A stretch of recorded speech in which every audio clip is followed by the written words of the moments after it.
चलो, हेलो बच्चों, राधे राधे, जय श्री कृष्णा। कैसे होंगे? मस्त होंगे और खुश होंगे। चलो, तो आज की कहानी को स्टार्ट करते हैं। और आज हमारा लक बहुत अच्छा है कि इलेक्ट्रिसिटी अभी तक नहीं गई है। मैं 15 या 20 मिनट से यही वेट कर रहा था कि इलेक्ट्रिसिटी जाएगी तो नहीं, लेकिन आपकी दुआएं और आपके मन में जो वेट था ना, वो भगवान ने सुन लिया, इलेक्ट्रिसिटी को बचा लिया। अच्छा, कैसे हो रे? क्या हालचाल है? और बता तू, क्या हाल है? बढ़िया। बस आजकल काफी छुट्टियों में खा खा के मोटा हो रहा है, इतना मत खाया कर। और सिस्टर जी, बहन जी, क्या हालचाल है? बढ़िया। ओहो, पढ़ाई कर रही है सारी बहनें छुट्टियों में। इस बार टॉप तो लड़कियां ही आएगी। देखो तो बहन को खुश हो रही है बड़ा। ओहो, क्या बात है। आप भी हो क्या क्लास के अंदर? वो देखो पीछे फौज बैठी है। अरे पढ़ लो, जीवन में भला हो जाएगा, है ना? सर पढ़ते तो हम भी हैं, लेकिन दूसरी पढ़ाई करते हैं मोबाइल के अंदर एसएमएस पढ़ के। अच्छा, बहुत बढ़िया बेटा, जिंदगी में कुछ तो कर रहे हो ना कुछ। अच्छा, कुछ तो करते रहना चाहिए। देखिए बेटा, ये मोबाइल्स हुए, दोस्त हुए, ये सब एक लिमिट तक है। जब जीवन में आगे बढ़ जाओगे ना, तब कोई काम नहीं आएगा। उस समय सोचोगे कि सर कहते थे, या जो बड़े हमारे अभिभावक है या भाई है या जो भी बड़े हैं, वो कहते सही कहते थे। आज उनकी बात चुभती होगी तुम्हें, है ना? मम्मी जब कहती होगी बेटा पढ़ ले, मम्मी नहीं। क्यों गुड़िया? ये जीवन सारा इधर ही पड़ा है।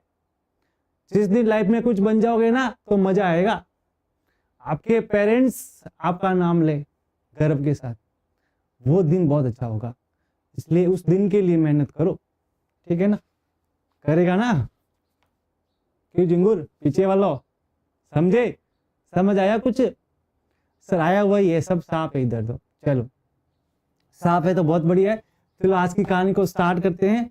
चलो इसको रख देते हैं थोड़ा सा साइड में, और हम लोग कहानी को शुरू करते हैं। चलो, तो सबसे पहले हम लोगों ने क्या क्या पढ़ा था उसके बारे में बात करते हैं, ठीक है?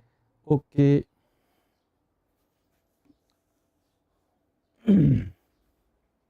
चलो देखिए, कल तक हमने चार्ज की जो बेसिक थ्योरी होती है और प्रॉपर्टी होती है, उसको कंप्लीटली डन कर दिया। क्या कर दिया रे? Completely done. यानी कि चार्ज के जितने भी बेसिक क्वेश्चन बनते थे वो करवा चुका हूं। हाँ पता है मेरे को, होमवर्क मेरे को पता है। होमवर्क जो है वो आज कुलाम्स लॉ की थ्योरी करवा के, जब इसकी क्वेश्चन की सीरीज कराएंगे तो उसमें होमवर्क ले लेंगे। क्योंकि क्लास को 2 पार्ट में डिवाइड करते हैं ना डेली, एक सारा थ्योरी पढ़ा लेते हैं और उसके बाद में एक क्वेश्चन की क्लास हो जाती है। पता है फर्स्ट लेक्चर के कितने पार्ट हुए? 4 पार्ट हुए, 2 दिन में कंप्लीट हुआ है। 3 पार्ट पहले ही दिन मैंने डाल दिए थे और चौथा पार्ट कल डाला था मैंने। कल 2 पार्ट डाले, ठीक है? चलो स्टार्ट करते हैं। डीपीपी अंदर टेलीग्राम आ चुकी है, मॉड्यूल आज डाल दूंगा मैं, ठीक है? भूल गया था ना। चलो, तो मॉड्यूल आज कंप्लीटली डन हो जाएगा, ठीक है? उसके बाद इलेक्ट्रिकल का कोई भी मटेरियल नहीं रहेगा, और एक एमसीक्यू भी डाल दूंगा। 200 क्वेश्चन का है, ज्यादा तो नहीं है, ठीक है? आगे बात समझ में? तो ये भी आप लोग ध्यान रखना। चलो, आज मोबाइल को स्विच ऑफ करना भूल गया तो देखो डिस्टर्ब कर दिया, है ना? चलो साइड में रख दिया। बहुत बड़ी बीमारी है, दुश्मन है सबसे बड़ा। रिविजन्स देखते हैं कि अभी हमने क्या पढ़ा। तो अभी तक हमने जो पढ़ा है वो चार्ज में पढ़ा है, और चार्ज के अंदर क्या क्या चीजें पढ़ी हैं वो भी एक बार लोग रिवाइज करते हैं। तो देखिए, बात करें चार्ज के बारे में और कुछ रिवाइज करें जो हमने पढ़ा है उसके बारे में, तो बताओ बेटा क्या क्या पढ़ा है? चलो, हाँ छोटू बता क्या क्या पढ़ा है, मैं सुन रहा हूँ, बोल। हाँ बोल बोल, क्या कह रहे हैं? अच्छा, पहले बताते चार्ज कैसी क्वांटिटी, स्केलर है या वेक्टर है, इतना बताते। सर हाँ गुड़िया बोल। तो मेरी बहन कह रही है कि चार्ज जो है वो स्केलर क्वांटिटी है। बिल्कुल सही बात है। चलो शेर बता, और क्या बताया था मैंने? और बताया होगा ना चार्ज के बारे। क्या इसके पास डायरेक्शन होती है क्या? डायरेक्शन तो नहीं होती है सर। डायरेक्शन होती है क्या? डायरेक्शन तो नहीं होती है सर। तो और क्या होता है, बता जल्दी से। चलो इसकी है ना, मेरे को एसआई यूनिट और सीजीएस यूनिट बता दे। इसकी एसआई यूनिट क्या थी और इसकी सीजीएस यूनिट क्या थी, इतना बता दे, मैं मान लूंगा तेरे को। बताया था? हाँ, वेरी गुड वेरी गुड, बहुत अच्छा। देखो सीखो इससे कुछ, पढ़ो। ऐसा यूनिट गुलाम है, ध्यान रखना। और सीजीएस यूनिट क्या बताई थी? ESU, ऐसे ही चलेगा, है ना, इलेक्ट्रोस्टैट यूनिट। और बोला भी था कि 1 कूलम का मान कितना होता है, याद करो, कल लिखवाया था कॉपी के अंदर। 9 गुणा 10 की घात कितना, 8 लिखाया था, 9 लिखवाया था?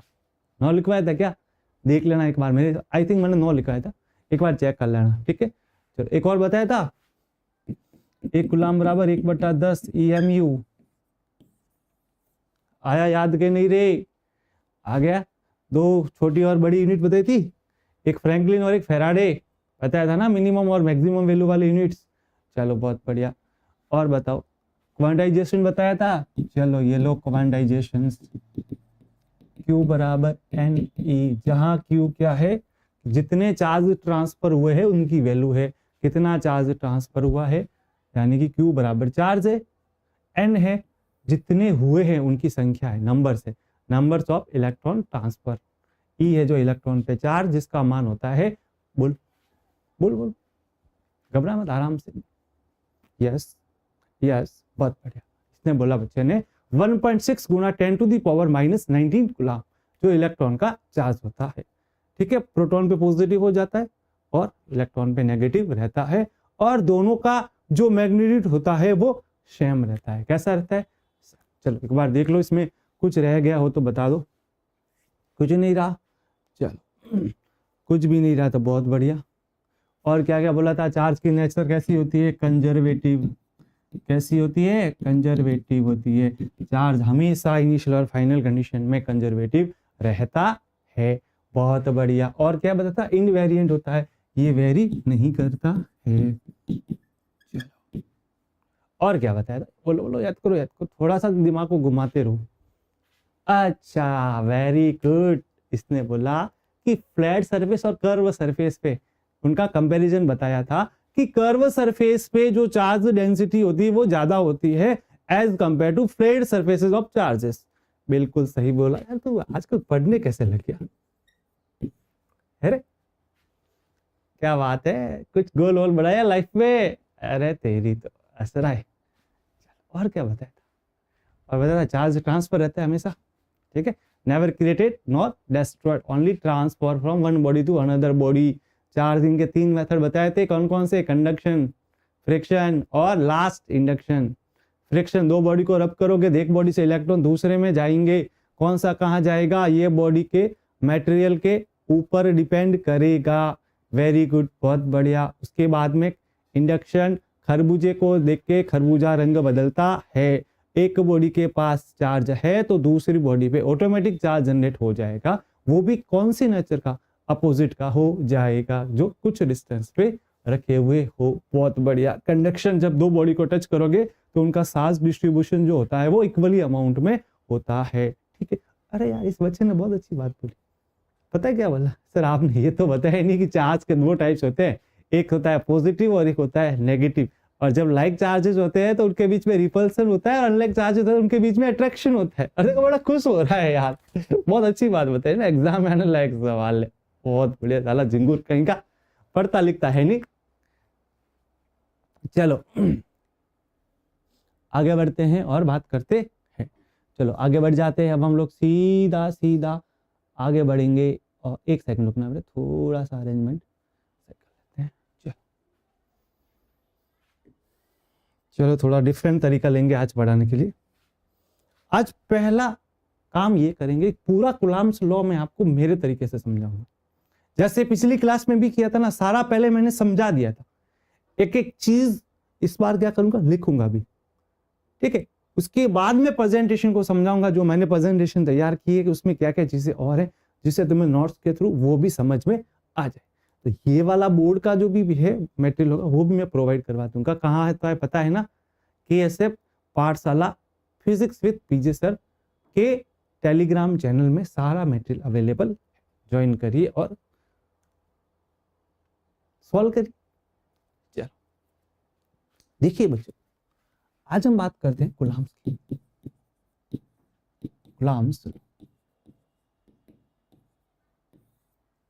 कुलाम्स लॉ बोले तो कुलाम का नियम। क्या कहा जाता है बच्चों? कुलाम का नियम कहा जाता है। क्या होता है कुलाम का नियम, उसके बारे में बात करते हैं। सबसे पहले चीज ध्यान रखना, इस तरह का आपने एक रूल्स पढ़ रखा है। ग्रेविटेशन चैप्टर पढ़ा था क्लास 11th, चैप्टर नंबर भी 11th ही है वो शायद, है ना? क्या पढ़ा था? मासेस के बीच में फोर्सेस लगता है, अट्रैक्टिव फोर्सेस लगता है, जो किसने दिया था? न्यूटन ने। किसने दिया था? न्यूटन ने दिया था। चलो पढ़े थे ना, उसी के सिमिलर। थोड़ा सा कट रहा है इसके अंदर ना, थोड़ा सा साइड में लिख देता हूँ, इसमें कट रहा है मेरे को, अभी पता चला। चलो ये भी नहीं दिख रहा क्या? ठीक है, कुलाम्स लॉ।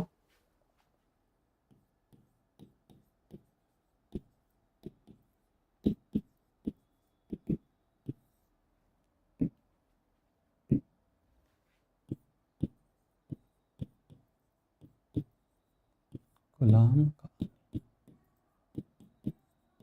तो सबसे पहली चीज मैंने क्या बताई बच्चों, ये किसके सिमिलर है? ग्रेविटेशन फोर्स के, जो अट्रैक्टिव नेचर का होता है उसके जस्ट सिमिलर है, ये ध्यान रखना। कल मैंने आपको एक बात बताई थी, याद है तुम लोगों को? जैसे ही चार्ज पढ़ रहे थे तो वहां पे एक पहली प्रॉपर्टी पीपीटी के थ्रू बताई थी मैंने, कि चार्ज होने का मतलब ही यही है कि वो फोर्स जो है वो एक्सपीरियंस करे, कि उनके बीच में फोर्स लगे, या उनके बिटवीन क्या लगे? फोर्स लगे। Experience a force is then charge place a some distance. If you know, when we categorize the charge, that is two types of charge, positive and negative.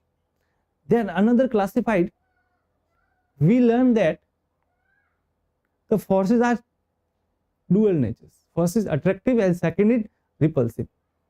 Attractive कब होगा? Like charges या unlike charges. Unlike charges. Repulsive कब होगा? Like charges. यानी कि दो charge होना चाहिए। तो कभी भी फोर्सेस की बात की जाएगी तो दो चार्ज के लिए की जाएगी, सबसे पहली चीज तो।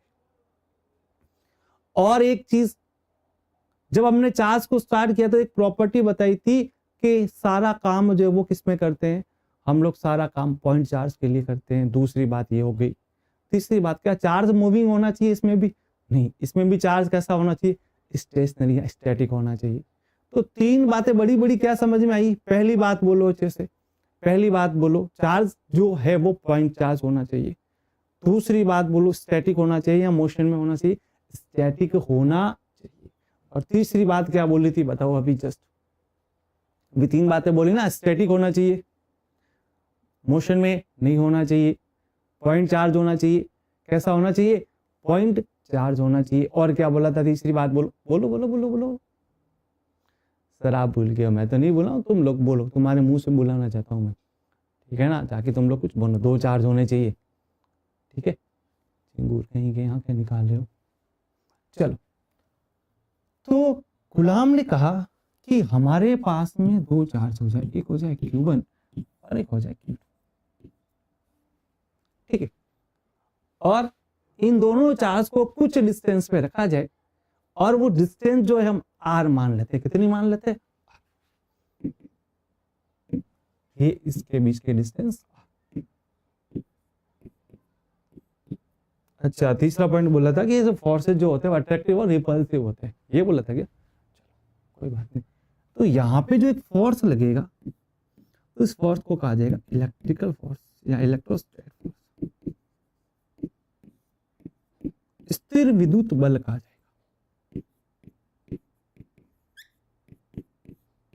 स्थिर विद्युत बल कहा जाएगा।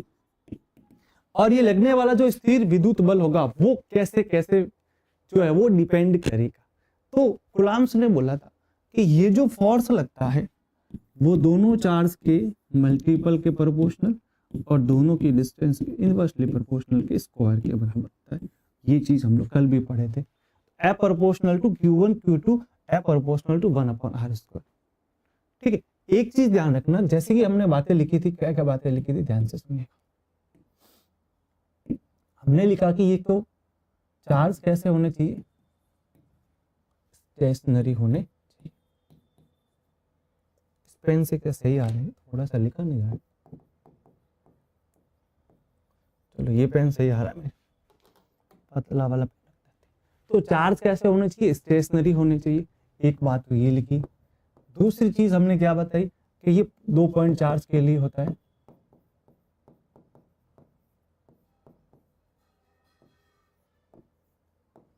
और आगे बताते जो बातें बताऊंगा वो यहाँ लिखता रहूंगा। तो 2 पॉइंट चार्जेस के बीच में होता है, इसका नेचर जो है वो अट्रैक्टिव और रिपल्सिव भी हो सकता है।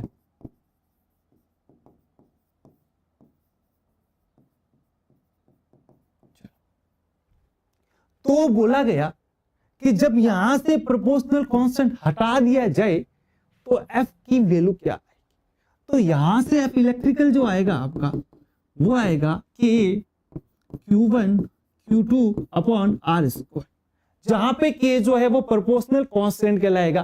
क्या कहलाएगा, प्रोपोर्शनल कांस्टेंट। और इस के का जो नाम होता है, उस के को हम लोग जो है वो कभी कभी प्यार से भी बुलाते हैं, जैसे तुम लोगों को प्यार से नहीं बुलाते क्या। चलो, तो इसको के को कहते हैं कुलामीय नियतांक।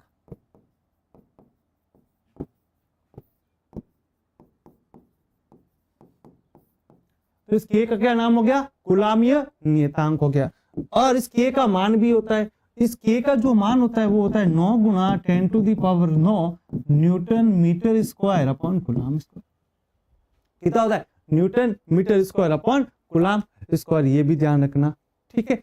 और एक चीज होती है बेटा कि ये जो फोर्स लगता है वो एक सेंट्रीफ्यूगल फोर्स होता है, यानी दो सेंटर को मिलाने वाली जो जॉइनिंग लाइन होती है उनके अकॉर्डिंग लगता है, उनके अकॉर्डिंग लगता है, यानी एक सेंट्रल फोर्स कह सकते हो, या lie on the centre of joining,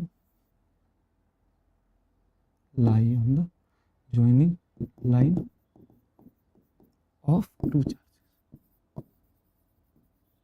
दोनों चार्जेस को मिलाने वाली जो लाइन है उनके अकॉर्डिंग लगता है, ये भी ध्यान रखना। यही बात समझे, पॉइंट चार्ज होना चाहिए, कैसा होना चाहिए, पॉइंट चार्ज, चार्ज मोशन में, या स्टेशनरी होना चाहिए, और दोनों चार्ज को मिलाने वाली लाइनें उनके सेंटर के अकॉर्डिंग या उनके डायरेक्शन में लगता है, ये भी ध्यान रखना। तो एफ जो होता है वो दोनों चार्ज के प्रोपोर्शनल होता है और 1/r। सर आपने यहाँ पे ये तो लिखा ही नहीं कि अगर दोनों की नेचर सेम हो जाए या दोनों की जो नेचर है वो अपोजिट हो जाए, अलग लाइक चार्जेस आ जाए या अनलाइक चार्जेस आ जाए, तब क्या होगा। ये कहानी तो सर आपने बताई ही नहीं, अभी बता देते हैं, क्यों घबरा रहा है, क्यों टेंशन ले रहा है। चलो, तो मेरे कहने का क्या मतलब है, ध्यान से सुनिएगा। अभी हमने पढ़ा कि दो चार्ज हो जाए Q1 और Q2, ये इनको मिलाने वाली लाइन के अनुदिश से लगता है, जिसका मान होता है R। कितना होता है, R। वेरी गुड, बहुत बढ़िया। अब मेरी बात को ध्यान से सुनिएगा और समझिएगा। सपोज दैट ये चार्ज भी पॉजिटिव हो जाए और ये चार्ज भी पॉजिटिव हो जाए, यानी दोनों चार्जेस कैसे हो गए, लाइक चार्जेस। कैसे हो गए रे बेटा, लाइक चार्जेस। और जब दोनों चार्जेस की नेचर सेम हो जाएगी, जरूरी नहीं है कि दोनों चार्जेस पॉजिटिव रहे, अगर दोनों चार्जेस नेगेटिव भी हो जाए तब भी कौन सा फोर्स लगने वाला है, रिपल्सिव फोर्स लगेगा। यानी कि ये दोनों चार्जेस क्या करेंगे, एक दूसरे से दूर जाने की ट्राई करेंगे। तो ये जो है इसको यहां पे फोर्स लगाएगा और ये जो है वो यहां पे फोर्स लगाएगा। एक सेकेंड, एरो नहीं आ रहा ना, कैमरा थोड़ा सेट करता हूं मैं।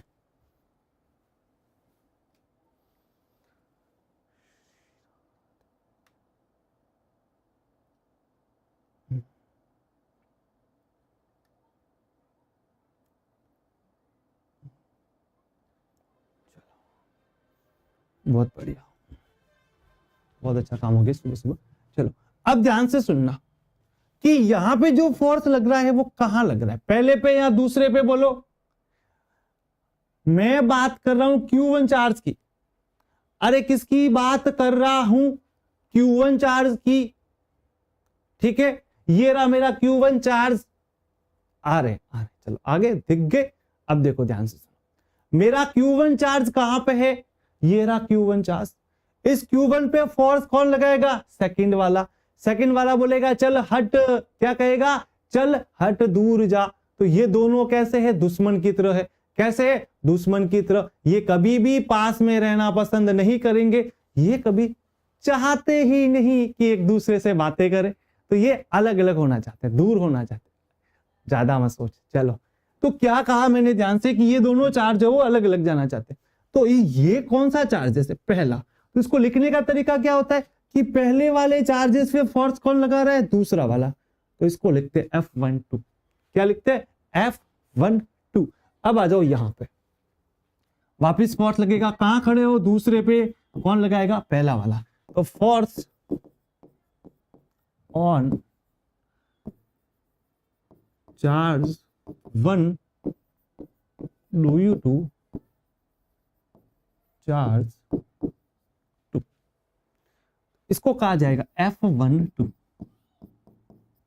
इसी तरीके से देखोगे आप, force on charge 2 due to charge, इसका नाम होगा F2।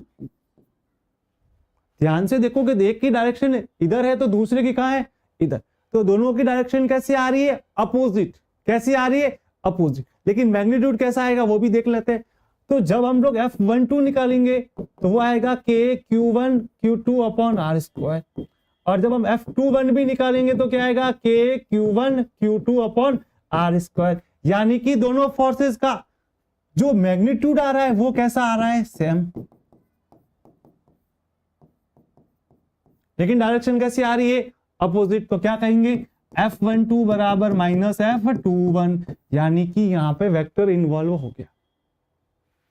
यानी हम लोगों को वेक्टर्स बनाने पड़ेंगे और आगे जाके वेक्टर्स के काफी सारे लॉज भी लगा के आपको resultant forces, resultant electrical field और रिजल्टेंट पोटेंशियल भी निकालना है। ठीक है, तो वेक्टर्स का भी कुछ पोर्शन की नॉलेज होनी चाहिए।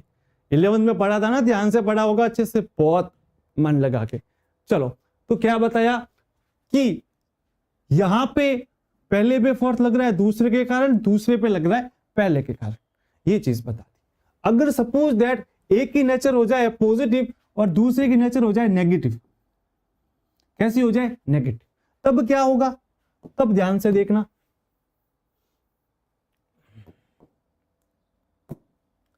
ये हमारे पास में एक चार्ज और ये दूसरा चार्ज, पहले वाला Q1 दूसरा वाला Q2, ये पॉजिटिव नेचर का रहेगा हमारे पास में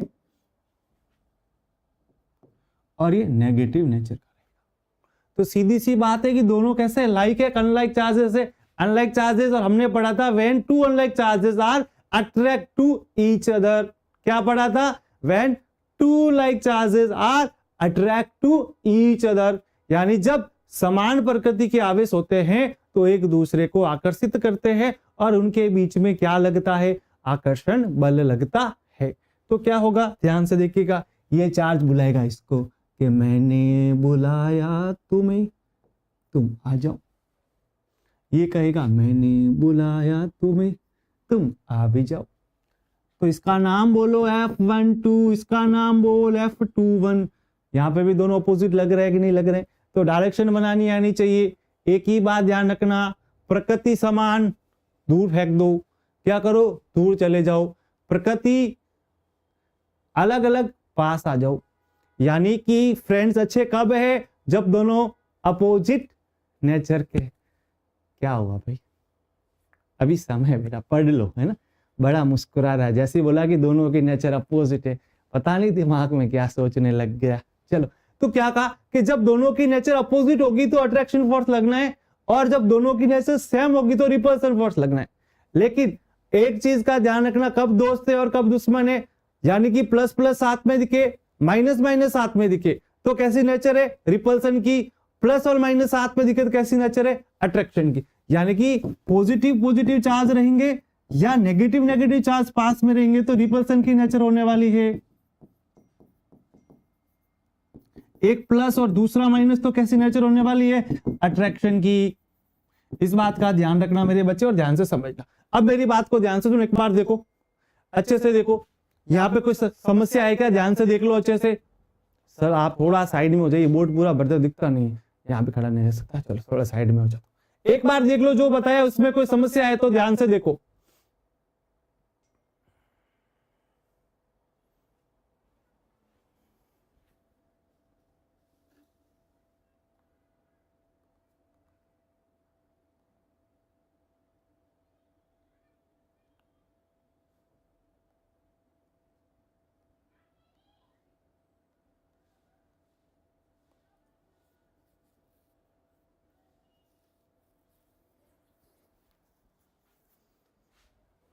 चलो अब ध्यान से देखो, अच्छे से समझ लो। एक चीज और है इसके अंदर कि सर आपने बताया F बराबर K Q1 Q2 upon R। Sir ये तो समझ में आ गया कि K जो है वो कुलाम्बीय कांस्टेंट है, या कुलाम कांस्टेंट भी कुछ लोग इसे कहते हैं। एक मैंने K की वैल्यू लिखी थी, याद है क्या तुम लोगों को? बोलो तो। हाँ गुड़िया तू बता। अच्छा क्या बोला? 9 गुणा 10 to the power 9 newton metre square upon coulomb square. क्या बात है, यूनिट रट ली तुम लोगों ने। 9 गुणा 10 to the power 9 newton metre square upon coulomb. सही है यूनिट? बोलो बिल्कुल सही है यार। के का यहाँ से फॉर्मूला निकालना ना, F R square upon Q1 Q2, तो यहाँ पे हम लोगों को यहाँ पे यूनिट मिल जाएगी और मैग्नीट्यूड मिल जाएगा। लेकिन के बराबर एक चीज और होती है 1/4 पाई एप्सिलॉन, और ये एप्सिलॉन कुछ कहलाता है। इस एप्सिलॉन को कहते हैं परमिटिविटी।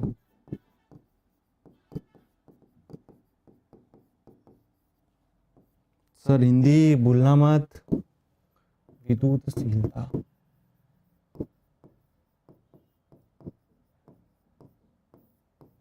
ये क्या चीज है, ध्यान से समझना। अभी मैंने कुछ भी मीडियम, कुछ भी एयर स्पेस कुछ नहीं लाया है, ध्यान से समझना। पहले देखो बेटा, एप्सिलॉन नॉट का मान, देखो फोर्स को मैक्सिमम रखना चाहते हो आप, उसके लिए के भी क्या होना चाहिए? मैक्सिमम। और के मैक्सिमम कब होगा? एप्सिलॉन नॉट का मान मिनिमम से मिनिमम हो जाए। क्या हो जाए? मिनिमम से मिनिमम हो जाए। तो ध्यान से सुनो, सबसे मिनिमम मान जो होता है वो इनका एयर के लिए होता है, या हम लोग कह सकते हैं वैक्यूम के लिए, फ्री स्पेस के लिए। हिंदी वाले वैक्यूम को क्या कहते हैं पता है ना? निर्वात। क्या कहते हैं? निर्वात, जहां हवा होती ही नहीं। दोनों केसेस में सेम आता है, ये भी ध्यान रखो। इसीलिए इसको कहा जाता है एप्सिलॉन नॉट। क्या कहा जाता है? Epsilon not. ठीक है, तो परमिटिविटी ऑफ, इसे वैक्यूम भी कहते हैं, निर्वात की विद्युतशीलता। ठीक है, तो इसका नाम होगा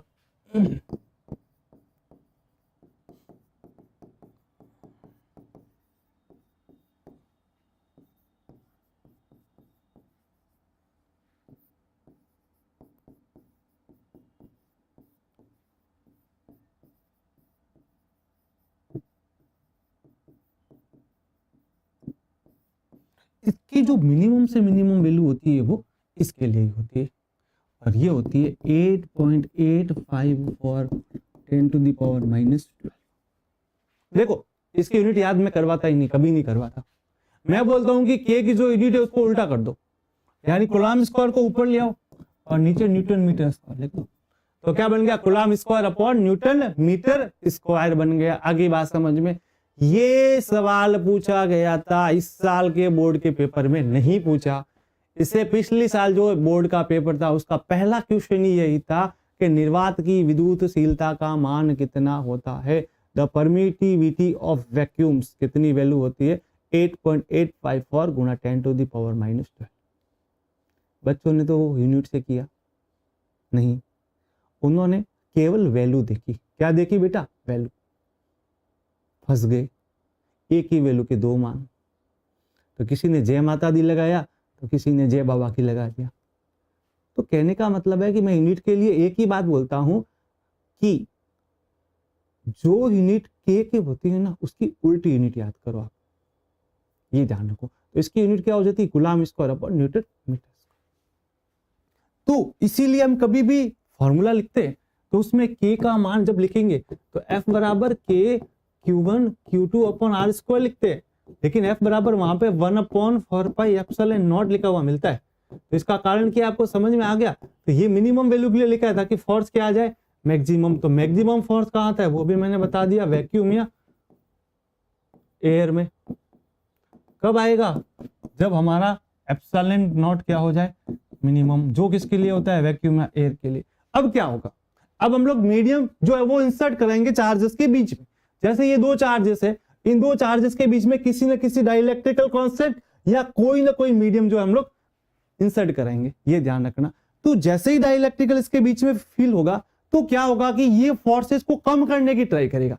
क्या करेगा, फोर्सेस को कम करने की ट्राई करेगा। यानी मीडियम का काम यही है कि फोर्सेस को कम करना।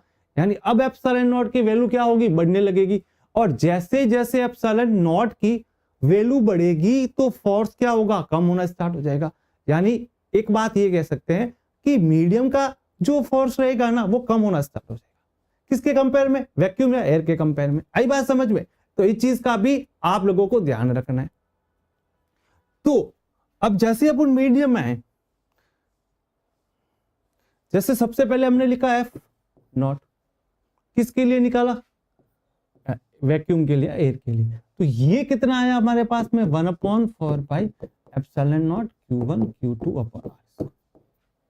इसी तरीके से हम निकाले किसके लिए, मीडियम के लिए। तो क्या आएगा, 1 upon 4 pi epsilon medium Q1 Q2 बटे आर। इक्वेशन 1 इक्वेशन 2 को डिवाइड कर लो, 1 इक्वेशन डिवाइडेड बाई 2। तो क्या बना, F naught upon F medium equals to, देखो ये कट रहा है तो क्या बचा, epsilon M upon epsilon naught, ये बच गया। दोनों इक्वेशन, इन दोनों को कहा जाता है एप्सिलॉन आर, जिसे कहते हैं रिलेटिव परमिटिविटी।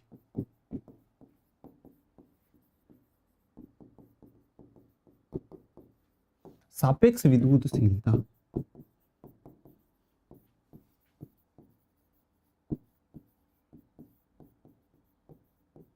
क्या कहते हैं बेटा, सापेक्ष विद्युतशीलता कहते हैं। तो ये दोनों रिलेशन आपको याद होने चाहिए, ध्यान रखना। तो कभी कभी पूछे epsilon M upon epsilon naught बराबर एप्सिलॉन आर, और कभी कभार इसको के भी कहा जाता है, डाइलेक्ट्रिकल कांस्टेंट।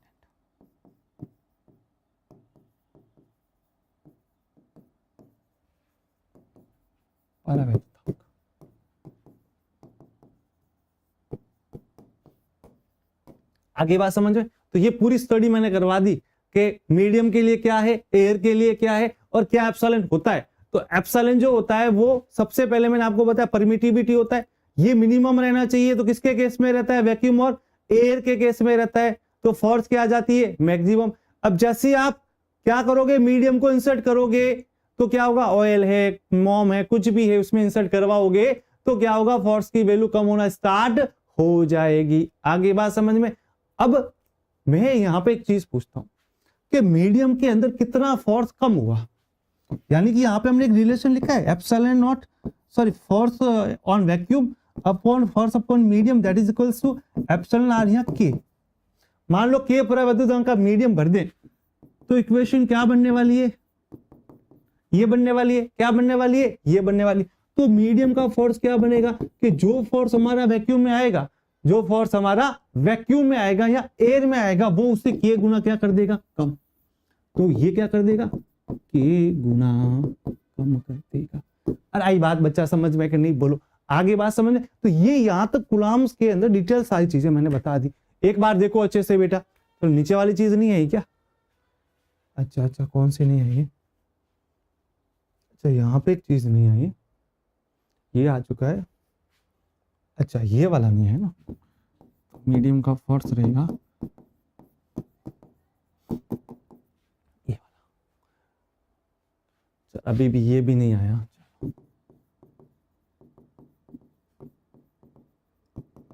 तो आगे सब आगे बात समझे। तो ये कूलम्स के अंदर डिटेल्स में सारी सारी बातें कर दी, ये भी ध्यान रखना। देखो जल्दी से,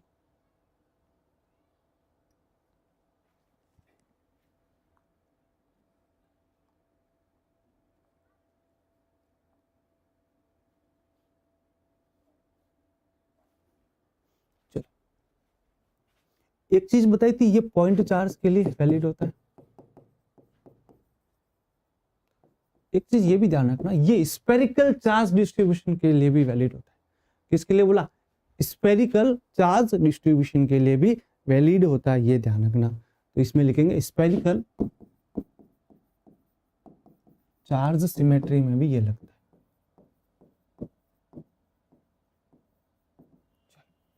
फिर क्या बताया? फिर मैंने आप लोगों को बताया ये इनवर्स लॉ को फॉलो करता है। किसको फॉलो करता है? इनवर्स लॉ को।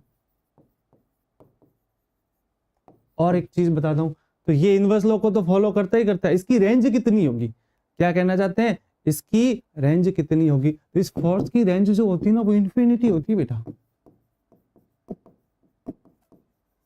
ये भी ध्यान रखना। तो फोर्स की रेंज क्या रहने वाली है? इन्फिनिटी रहने वाली है, ये भी ध्यान रखना। ये फोर्सेस कहाँ कहाँ लगते हैं? ये फोर्सेस जो है वो डिस्टेंस पे लगते हैं, ये भी ध्यान रखना। चलो हो गया। और बताओ क्या होगा? तो एक चीज और ध्यान रखना, फोटोन का जो है वो मेडिएट होता है, यानी ये मेडिएटेड होते हैं फोटोन से।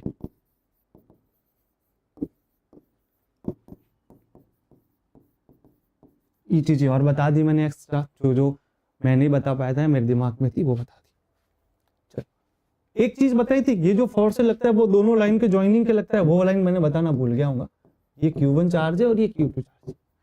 तो कहने का मतलब ये है कि हम लोग जो इसको दोनों चार्ज को मिलाने वाली सेंटर से जो लाइन मिलाते हैं ना, भाई इसका सेंटर कहाँ होगा? यहाँ होगा। इसका सेंटर कहाँ होगा? यहाँ होगा। इसी के अकॉर्डिंग फोर्स लगेगा। कैसे? ध्यान से सुनना, समझना कि इसका फोर्स यहाँ लगना है, इसका फोर्स यहाँ लगना है। वो भाई साहब क्या करें? ऐसे लगा, ये F12 तो नाम दे दिया, ये F21 नाम दे दिया, लेकिन इसको भी इसने F21 दिया। ये बेटा गलत है। क्यों? इन दोनों सेंटर को मिलाने वाली लाइन कैसे जाएगी? ऐसे जाएगी। तो यहीं पे लगाना है फोर्सेस, ध्यान रखना। तो दोनों की नेचर अपोजिट हो, दोनों के फोर्सेस दूर बना दो, सेम हो तो एक दूसरे की तरफ बना दो। आई बात समझ में? तो ये कुलाम्स लॉ के बारे में बेसिक चीजें बताई कि जब दो चार्जेस को कुछ डिस्टेंस पे रखा जाता है तो एक फोर्स लगता है। उस फोर्स की नेचर अट्रैक्शन भी हो सकती है और रिपल्सन भी हो सकती है। और ये फोर्सेस दोनों चार्ज के मल्टीपल के प्रोपोर्शनल, उनकी बीच की डिस्टेंस के स्क्वायर के इनवर्सली प्रोपोर्शनल होता है। कहाँ कहाँ लगता है? Point charge. और एक नई चीज बताई, स्पेरिकल चार्ज सिमेट्री में भी लगता है, ये भी आप लोग ध्यान रखिएगा। इनवर्स लॉ को फॉलो करता है, रेंज बता दी, ठीक है। ये मेडिएटेड होता है किससे? फोटोन से होता है।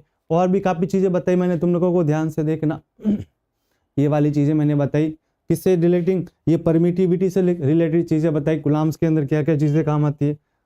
अब थोड़ी सी बातें और करते हैं और कुलाम्स का वेक्टर फॉर्म लिखते हैं। Vector form of कुलाम।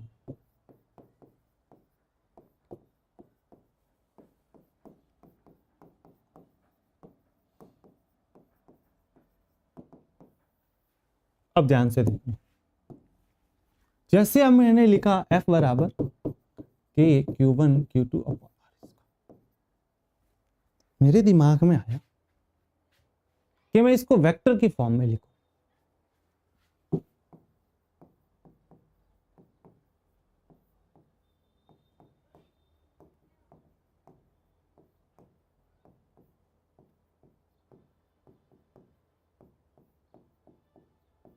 तो जैसे ही मैं इसको वेक्टर फॉर्म में लिखूंगा तो क्या होगा? तो वेक्टर मतलब डायरेक्शन, तो इसके साथ में क्या आ जाएगी? डायरेक्शन आ जाएगी। तो K Q1 Q2 upon R square into R। R को टोपी पहना देना। क्या पहना देना? टोपी पहना देना। ये इसकी वेक्टर फॉर्म हो जाएगी। और कुछ लोग इसको ऐसे भी लिख सकते हैं कि Q1 Q2 upon R square into this upon this.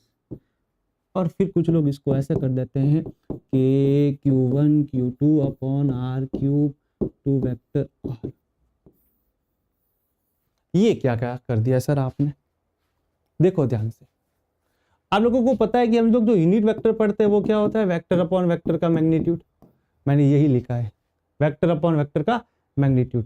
तो ये R मैग्नीट्यूड को मैंने R बनाया, इसका गुणा कर लिया तो क्या बन गया? R क्यूब बन गया। तो आप सिर्फ इतना ही ध्यान रखना कि जब आप इसको वेक्टर बना रहे हो ना, तो R के साथ में डायरेक्शन लगा दो, टोपी पहना दो। क्या पहना दो? टोपी। और जैसे ही टोपी पहनाओगे तो क्या होगा? वेक्टर अपॉन वेक्टर का मैग्नीट्यूड हो जाएगा। अरे क्या हो जाएगा? अरे वेक्टर अपॉन वेक्टर का मैग्नीट्यूड। और ये वेक्टर अपॉन वेक्टर का मैग्नीट्यूड होगा तो यहाँ पे क्या आ जाएगा? R cube. क्या आ जाएगा? R।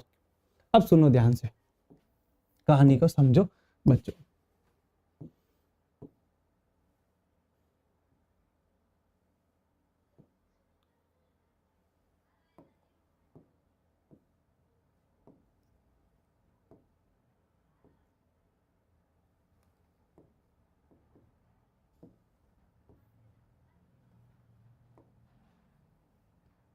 ये Q1 चार्ज, ये Q2 चार्ज, तो उनमें फोर्स लगेंगे F12 और F2। किसी ने बोला कि इसका जो पोजीशन वेक्टर है वो R1 और इसका पोजीशन वेक्टर R2। अब मुझे निकाल के बताइए F12 और F21। तो कुछ लोग क्या करेंगे, K Q1 Q2 upon R cube आता है नीचे, तो R12 क्यूब कर देंगे और वेक्टर R1।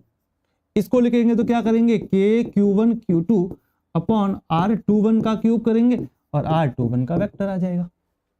अब उनसे R12 और R21 ही निकलेगा, तो वो क्या करेंगे, R12 को कैसे समझना है, तो हम कहाँ खड़े हैं, 1 पे, कहाँ खड़े हैं 1 पे, तो फोर्स कौन लगाने वाला है 2, तो इसका इनिशियल पॉइंट 2 का कौन है 2 ही है, तो फाइनल क्या होगा 1। तो R12 यहाँ पे क्या हो जाएगा, यहाँ पे R12 हो जाएगा R1 माइनस R2, और अगर R21 कहे तो क्या हो जाएगा R2 माइनस। समझ में आया, कैसे, ध्यान से सुनना। हम कहाँ खड़े हैं 1 पे, लगाने वाला कौन है 2, तो जो लगाने वाला है वहां से कहानी को शुरू करो, इसको इनिशियल बनाओ, ये क्या बन गया फाइनल। इसी तरीके से R21 पे देखो, किस पे देखो R21 पे, तो लगाने वाला कौन है 1, 1 इनिशियल बन गया तो 2 क्या, सॉरी 2 क्या बन गया फाइनल, तो क्या आ गया R2 माइनस R। तो इसको और अच्छे तरीके से लिखना चाहो तो क्या बन जाएगा, F12 बराबर K Q1 Q2 upon R1 minus R2 का cube of vector R2 minus vector R1। F21 बराबर K Q1 Q2 upon R2 minus R1 का cube vector R2 minus R। ये बन जाएगा। आई बात समझ में। अब थोड़ा सा ध्यान से देखना और समझना। एक क्वेश्चन है मेरे पास में,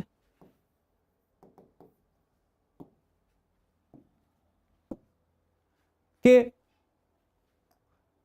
दो फोर्सेस रखे हुए हैं, सॉरी फोर्सेस क्या, दो चार्जेस रखे हुए हैं, उनके बीच में फोर्स F0 लग रहा है और उसके बीच में 81 डाइलेक्ट्रिकल कांस्टेंट का जो वो मटेरियल फील कर दिया हम लोगों ने दोनों चार्जेस के बीच में। तो बताना है कि उस मीडियम के अंदर कितना फोर्स लगेगा। तो अभी हम लोग पढ़ के आए थे, एक रिलेशन पढ़ा था कि नहीं पढ़ा था, एफ मीडियम जो होता है वो होता है F0 अपॉन के। सर कहां पढ़ा था बताना तो आप लोग। ये रहा, थोड़ा सा पीछे, ये बड़ा है, बस यही काम में ले ले तू।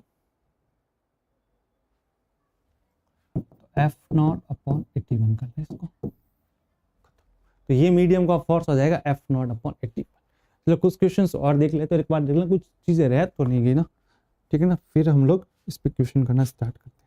चलो सारी बता दी है मैंने। चलो एक चीज और अच्छी बात है वो बता देते हैं तुम लोगों को। देखो पहले लाइन को सुनना, मैं लिख ही देता हूँ जिससे तुम्हारे अंदर ना थोड़ी सी फील आ जाए अच्छे से।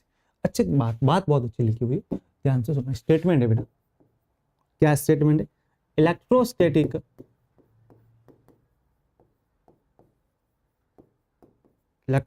force due to one charge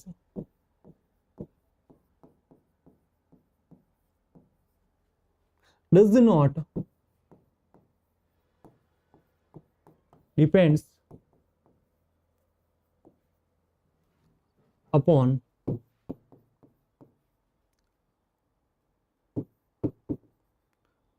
other charges or medium present between। क्या बोला, electrostatic force due to one charge, एक वन चार्ज के लिए बात करोगे ना तो वो किसी दूसरे के ऊपर चाहे वो मीडियम हो उससे कोई फर्क पड़ने वाला नहीं है, ये ध्यान रखना। कैसे मैं समझाऊंगा, एक और स्टेटमेंट देखो। लेकिन जब नेट की बात करेंगे ना, net electrostatic force on charge depends on medium.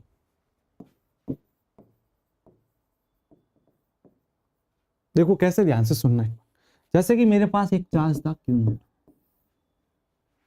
ठीक है, और ये फ्री स्पेस था, तो यहाँ पे मैंने Q1 चार्ज लिया और यहाँ पे Q2 चार्ज लिया। तो सीधी सी बात, इसके कारण इसका क्या फोर्स आना है, रिपल्सन फोर्स आना है। चलो इसके नेचर नेगेटिव लगेगा, अट्रैक्टिव फोर्स आना इधर आना है, इसका अट्रैक्टिव इधर आना है। तो अब देखो इस सिंगल चार्ज पे इसके होने से या इसके होने से कोई इफेक्ट नहीं पड़ रहा है, लेकिन जब अब मेटेरियल का कोई इफेक्ट नहीं पड़ रहा है, ठीक है, मीडियम का, सॉरी, ये जो चार्ज मैंने रखा है इसके और इसके बीच में बात कर तो कोई फर्क नहीं पड़ने वाला है, ये ध्यान रखना। और जब हम इसकी और इसकी बात करेंगे तो मीडियम का यहाँ पे भी फर्क पड़ने वाला नहीं है, लेकिन जब पूरे सिस्टम की बात करेंगे तो मीडियम की डिपेंडेंसी रहेगी। एंड जब सिंगल चार्ज जो है वो दूसरे पे फोर्स लगा रहा है तब मीडियम का कोई रोल नहीं है, लेकिन जब नेट चार्ज आ जाएगा तो वहां पे मीडियम का रोल रहेगा। इस बात को ध्यान और दिमाग और खोपड़े में रखना ये मेरे बच्चों। चलो तो ये बातें हमने बहुत सारी कर ली, एक बार बता देता हूं फिर हम लोग पीपीटीज पे आ जाएंगे, ठीक है। तो अभी मैंने क्या बोला था, पहले मैं पूरा समझाता हूं, तो वही चीज की है मैंने आज, पहले पूरा समझाया है, रिवाइज करवाया। तो देखिए कुलाम्ब्स लॉ के बारे में बताया, तो कुलाम्ब्स लॉ होता है वो किसके लिए लगता है, स्टेशनरी चार्ज के लिए लगता है, कि चार्ज कैसे होने चाहिए, स्टेशनरी होने चाहिए, 2 पॉइंट चार्जेस होने चाहिए। और एक बात और बताई थी, क्या बताई थी, बोलो, स्पेरिकल सिमेट्री होती है, चार्ज सिमेट्री होनी चाहिए, अट्रैक्टिव और रिपल्सिव नेचर्स होता है, दोनों चार्जेस के मल्टीप्लिकेशन के क्या होता है, प्रोपोर्शनल, और उनकी डिस्टेंस के स्क्वायर के कैसा होता है, इनवर्सली प्रोपोर्शनल होता है। अर्थात F बराबर आता है K Q1 Q2 बट्टे R स्क्वायर, जहां पे K को कहा जाता है कुलाम्बीय कांस्टेंट, और जिसका मान जो होता है वो होता है 9 गुणा 10 की घात 9 newton metre square upon coulomb square. इसे सेंट्रल फोर्स भी कहते हैं, यानी कि ये फोर्स जो लगता है दोनों चार्जेस के सेंटर को ज्वाइन करने वाली लाइन के अलोंग लगता है। आगे बात समझ में। फिर मेरे बच्चे बताया मैंने, इस तरीके से आप जो है वो फोर्सेस को बना सकते हो कि दोनों चार्जेस जो है वो लाइक चार्जेस हो जाए तो एक दूसरे से दूर जाएंगे, अर्थात क्या होंगे, दुश्मन। अनलाइक चार्जेस होंगे तो वो क्या बन जाएंगे, फ्रेंड्स, तो एक दूसरे की तरफ लगेंगे। F12 क्या था, 1 पे दूसरा लगा रहा था, F21 क्या था, 2 पे क्या लगा रहा था, 1 लगा रहा था। दोनों के मैग्नीट्यूड क्या होते हैं, सेम, ठीक है, लेकिन इनकी डायरेक्शन क्या होती है, अलग अलग, जो एक वेक्टर के तरीके से बतानी है। चलो बच्चा, K के बारे में बताया, फिर एप्सिलॉन आया जो परमिटिविटी था। क्या था, परमिटिविटी क्या करती है कि दो चार्जेस के बीच में कभी भी कुछ भी मीडियम भर दे तो वो फोर्स को कम करने का काम करती है। तो पहला काम तो यह अगर कुछ भरे ही नहीं, एयर रखे, यहाँ क्या रखे, वैक्यूम, उस केस में एप्सिलॉन को मिनिमम रखते हैं, 8.854 गुना 10⁻⁻12 coulomb square upon newton metre square होता है, जिसे कहते हैं परमिटिविटी ऑफ वैक्यूम कहा जाता है। उस केस में फोर्स मैक्सिमम आता है।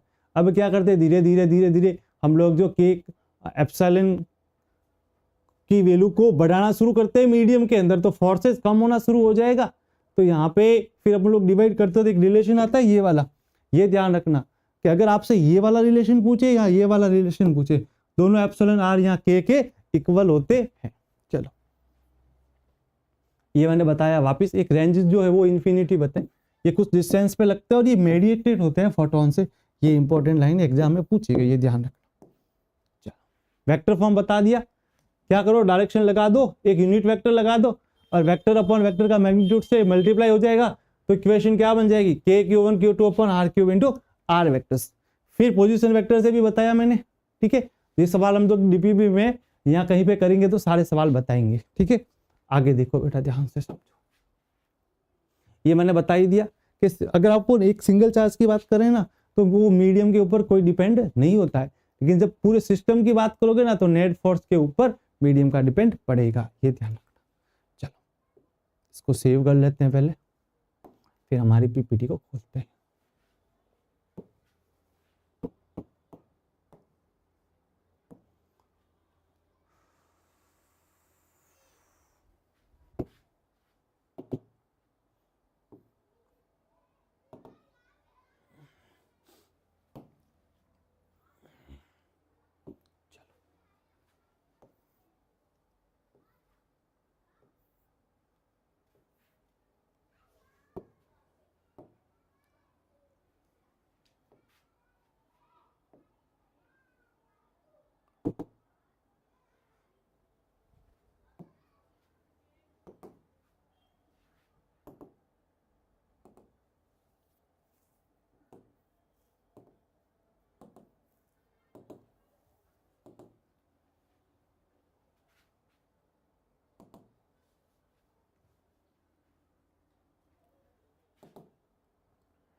अच्छा पी ले पानी पी ले, कट ले। वो देखो लंच बॉक्स की तरफ चलने लग गया। रुक जा, अभी मॉर्निंग 10 ही नहीं बजी है, लंच बॉक्स की तरफ देख रहा है। भुक्कड़ कहीं का, खा खा के कितना पतला होगा, समझ ही नहीं आता।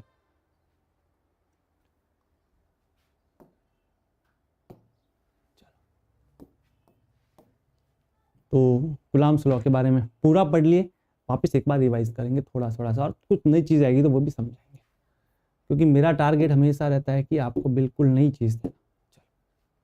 तो सबसे पहले जो है, हम लोग गुलाम्स पढ़ने से पहले फोर्सेस के बारे में थोड़ा सा पढ़ लेते हैं। तो देखिए, फोर्सेस के बारे में पढ़ने से पहले फोर्सेस को डिवाइडेड करते हैं। तो आप लोगों ने क्लास 11 पढ़ी होगी, पढ़ी ना? बेसिकली गुलाम्स अभी स्टार्ट हो रहा है, पहले पूरा वो ज्ञान भरा है तुम्हारे अंदर खोपड़े के अंदर। मैं पहले यही करता हूं, पहले पूरा ज्ञान भरता हूं, फिर चीज को वापस स्टार्ट करता हूं, समझे? तुम्हारे क्या एक सीधा भागने की आदत है। तुम तो एक दिन में ना टॉपर बनना चाहते हो। चित्रांक जानते हो ना? चित्रांक कौन है? देख लेना, चित्रांक मुरेडिया लिखना नेट पे, क्या कहता है वो, हाँ देख लेना भाई। चलो, तो फोर्सेज जो है वो क्लासिफाइड होते हैं दो प्रकार से, एक कॉन्टैक्ट फोर्स और एक नॉन कॉन्टैक्ट फोर्स। कौन कौन से होते हैं बेटा? एक होता है हमारा कॉन्टैक्ट फोर्स और एक होता है नॉन कॉन्टैक्ट फोर्स। यानी कि दो चीजों के कॉन्टैक्ट होने पे फोर्स लगना और दो चीजों के कॉन्टैक्ट नहीं होने पे फोर्स लगना। तो कॉन्टैक्ट फोर्स हमेशा दो बॉडीज के कॉन्टैक्ट से लगेगा, और नॉन कॉन्टैक्ट फोर्स जो है वो दो बॉडी के कॉन्टैक्ट से नहीं लगेगा। अब देखिए, कॉन्टैक्ट फोर्स में कौन कौन से आते हैं, हमने जो पढ़े भी थे, फ्रिक्शन फोर्सेज पढ़ा था। दो बॉडी जो है जब मोशन में या स्टैटिक होती है तो उनको एक फोर्स जो है वो रोकता है, इसे स्टैटिक फोर्स कहते हैं, फ्रिक्शन फोर्स कहते हैं। जो दो प्रकार के थे, स्टैटिक और डायनेमिक। रुकी हुई है तो स्टैटिक फोर्स फ्रिक्शन आ जाएगा, और बॉडी जो मोशन में है तो कौन सा? डायनेमिक, जो उसके अपोजिट डायरेक्शन में लगता है। ठीक है ना? चलो, नॉर्मल रिएक्शन पता है ना, कि जब दो वस्तुएं रखी हुई है तो एक दूसरे के ऊपर नीचे परपेंडिकुलर फोर्सेज लगाती है, पहले दूसरी पे, दूसरी पहली पे। तो वो कौन सा फोर्स है? नॉर्मल रिएक्शन, अभिलंब अभिक्रिया बल, और ये घर्षण बल। देखो बड़ा आके काट रहा है हिंदी वाला, घर्षण बल, अभिलंब प्रतिक्रिया बल।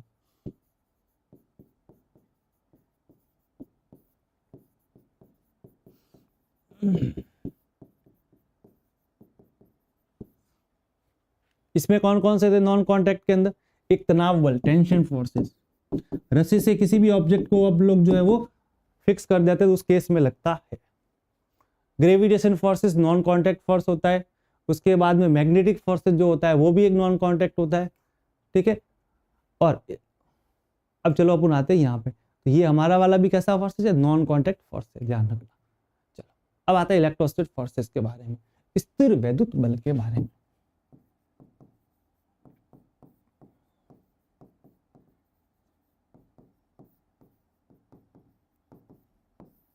चलो देखो, स्थिर वैद्युत बल क्या? एक चार्ज है पॉजिटिव नेचर का, दूसरा है नेगेटिव नेचर का। ठीक है, तो इनके बीच में एक फोर्स लगेगा। क्या इन दोनों का कांटेक्ट हो रहा है क्या? ये थोड़ी सी डिस्टेंस पे तो है, ऐसा तो नहीं बिल्कुल एक दूसरे के टच है। ये इसको याद कर रहा है कि बोल रहा है याद आ रही है, ये बोल रहा है मेरे को भी तेरी याद आ रही है, चल आजा मिलने। और कहा, देखो खुश हुआ जो साले, पढ़ लो। चलो, तो ये इसको बुला रहा है और ये इसको बुला रहा है, दोनों दोस्त है अच्छे से। ठीक है, तो अब क्या हुआ? ये इससे मिलने जा रहा है और ये इससे मिलने जा रहा है। क्या इन दोनों का कांटेक्ट है क्या? कोई भी कांटेक्ट नहीं है। फिर देखो तो क्या हुआ, एक साइंटिस्ट थे, देखो आपके साइंटिस्ट साहब की फोटो भी लगाई मैंने, जानते हो कौन है? गुलाम है। ये कितना खूबसूरत दिखता होगा ना, तुम सोचते होंगे इंस्टा आईडी में इसके बहुत सारे फॉलोवर्स होंगे, और ज्यादा नहीं सोचना। चलो, तो इसका नाम है, एक फ्रांस के साइंटिस्ट थे जिसका नाम था चार्ल्स ऑगस्टीन डे गुलाम। कितना अच्छा और प्यारा नाम है, चार्ल्स ऑगस्टीन डे गुलाम।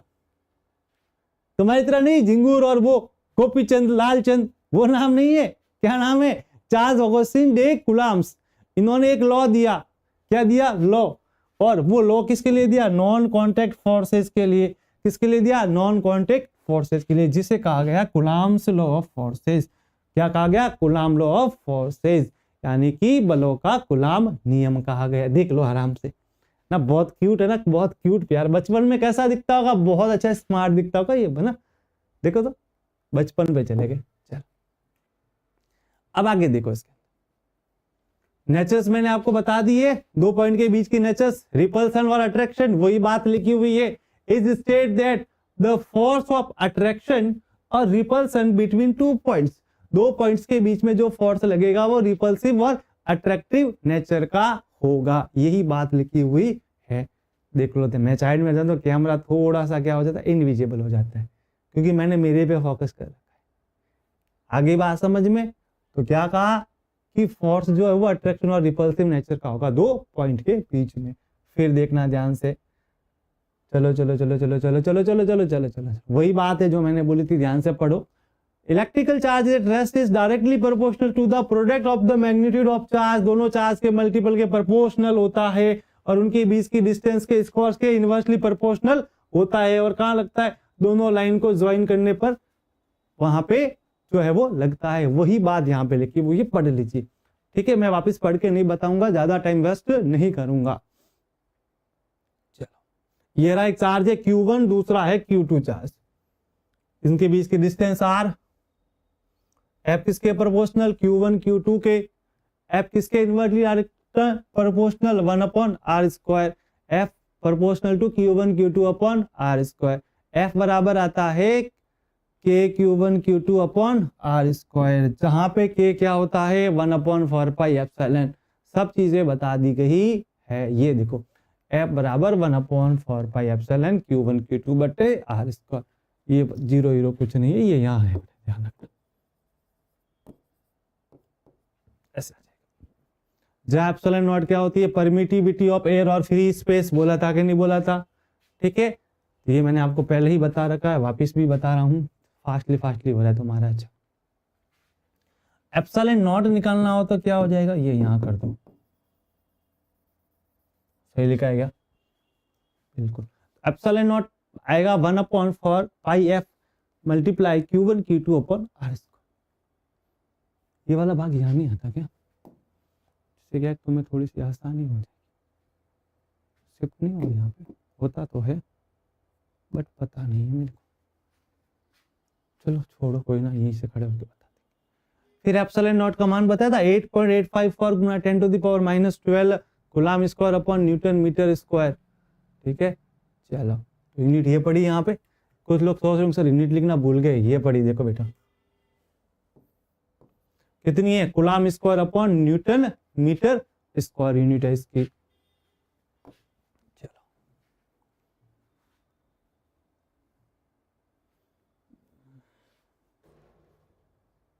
क्या हुआ रे भाई, आगे क्यों नहीं जा रहे? तो चलो ये देखो, थोड़ा सा बता देता हूं। इसमें आपको मैग्नीट्यूड तो चाहिए फोर्स का, और साथ में क्या चाहिए बेटा? डायरेक्शन भी चाहिए। फोर्स कैसी क्वांटिटी है पता है ना? स्केलर नहीं है, चार्ज स्केलर है। फोर्स कैसी क्वांटिटी है? वेक्टर क्वांटिटी है। इसीलिए कूलम्ब जो है वो वेक्टर फॉर्म भी कहलाता है। और उसकी वेक्टर फॉर्म क्या होती है बता दी गई है, बताऊंगा नहीं। ये चार्ज Q1 है, दूसरा चार्ज Q2 है, दोनों के बीच के डिस्टेंस R है। ये दोनों की नेचर सेम है, तो ये रिपल्सन फोर्स लगेगा F12। वहां पे रिपल्सन फोर्स F12 लगाओगे तो F12 होगा, देखो मैंने ये बोला, फर्स्ट ऑन 1 ड्यू टू 2 पे लगेगा बाई 2। तो पहले पे लग रहा है, लगा कौन रहा है? दूसरा लगा रहा है, जिसका मान क्या बताया? 1/4πε0 यहाँ आएगा, ये नॉट यहाँ होगा। Q1 Q2/r³ आ गया, तो वहां आपके पास में एक वेक्टर R आएगा। ठीक है, ये रहा वेक्टर। F12 है तो इसने क्या लिखा? R21 लिखा। क्या लिखा? R21। 2 से 1 पे, यानी 2 को फाइनल पे लिया और 1 पे इनिशियल लिया, तो फाइनल माइनस इनिशियल। मैंने भी यही कहा था, मैंने सीधा ही R12 लिखा था। और मैंने क्या बोला था? R12। तो 2 कौन है बेटा? 2 यहाँ पे इनिशियल माना और 1 माना फाइनल। तो इन्होंने क्या किया कि इन्होंने सीधा ही 1 2 रखा, उसको 2 1 लिखो। इससे अच्छा आप ये देखो कि जब फोर्स के बारे में बात कर रहे हो तो 1 लगा रहा है दूसरे पे, और R12 तो दूसरा जो है वो दूसरे के कारण किस पे लग रहा है, पहले पे। तो ये इनिशियल हो जाता है और ये फाइनल हो जाता है। ये बात मैं बता चुका हूं, वापस बताने की जरूरत आप लोगों को नहीं है, इंटेलिजेंट बच्चे हो। आ गई वापस वही बात। चलो, यही वही चीज लिखी हुई, R12 और R21 निकालना आना आपको अच्छे से चाहिए, और कुछ भी नहीं चाहिए। ये भी पता है R12 जो है वो -R21 के बराबर होता है।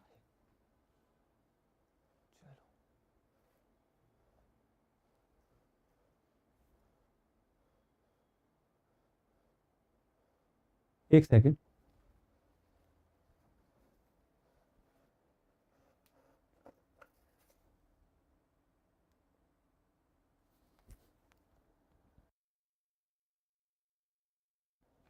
हेलो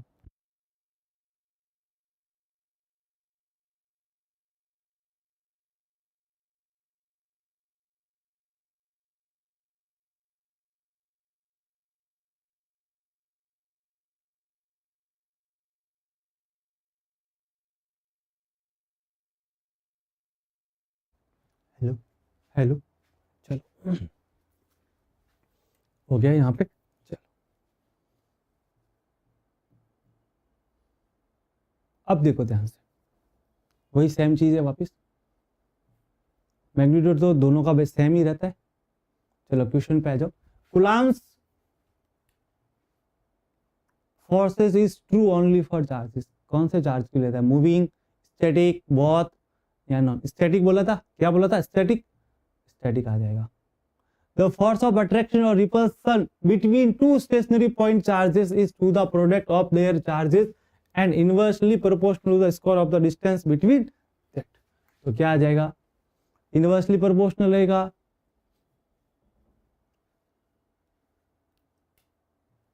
इक्वल, डायरेक्टली प्रोपोर्शनल और इज ग्रेटर देन। तो अट्रैक्शन और रिपल्सन के लिए फोर्स कैसा आना है, बोलो, डायरेक्टली प्रोपोर्शनल आना है। क्वेश्चन क्या है, द फोर्स ऑफ अट्रैक्शन और repulsion between two stationary point charges, सही तो है ना, चार्जेस के कैसा रहेगा, प्रोडक्ट के ही तो प्रोपोर्शनल होगा। The condition that should satisfy for Coulomb's law, it is only true for static charge, it acts along the line joining the two charges considered to be point charges, it is true for moving charges, both A and B। तो दोनों बातें सही लिखी गई है, ये बात गलत है, मूविंग चार्जेस के लिए नहीं होता। थोड़ा चार्ज डिस्ट्रीब्यूशन जो नेक्स्ट क्लास में देखेंगे। तो थ्योरी पूरा कूलम्ब्स का खत्म करवा दिया मैंने जितना हो सकता है। तो मेहनत करिए बच्चों, आज की क्लास बहुत अच्छी लगी हुई, लाइक शेयर और कमेंट जरूर करिएगा। अभी इलेक्ट्रिसिटी की समस्या खत्म हो जाए फिर लाइव क्लास लेना स्टार्ट कर देंगे अच्छे से। आज बिल्कुल शांति से क्लास लिए मैंने और बहुत अच्छे तरीके से लिए। ठीक है बच्चों, विदा लेते हैं, राधे राधे, अच्छे से पढ़ाई करिए, ठीक है, और ध्यान रखिए सर्दी बहुत ज्यादा है ना, तो एसी के नीचे कम बैठना, ठीक है ना, ध्यान रखना, सर्दी के अंदर ठंड लग जाएगी, दूसरी वाली ठंड लग जाएगी फिर देख। चलो अच्छा, तो पढ़ो मस्ती से, निराश नहीं होना लाइफ में, दुनिया में हर चीज आप लोग जो है वो कर सकते हैं, ठीक है। डेली मोटिवेशन नहीं दूंगा, वो देख मोटिवेशन का नाम सुनते ही, चलो ठीक, चलो बाय, ओके, राधे राधे।